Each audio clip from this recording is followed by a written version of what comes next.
আর এখন দাদা বৌদিকে নিয়ে বাড়িতে এসেছিল। আর আমাদের ফ্যামিলিতে নিয়ম আছে যে বউদেরকে সন্ধ্যেবেলাতেই আনা হয়। তো দেখো, ক্লিপসগুলো এনজয় করো।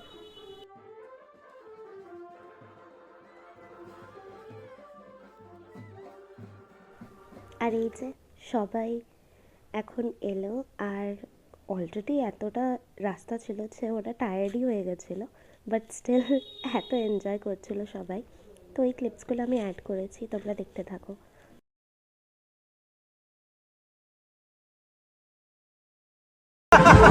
आगे दे दीजिए बाल फेर दीजिए।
আমাকে একটু দিয়ে আশীর্বাদ করে পালাই তারপর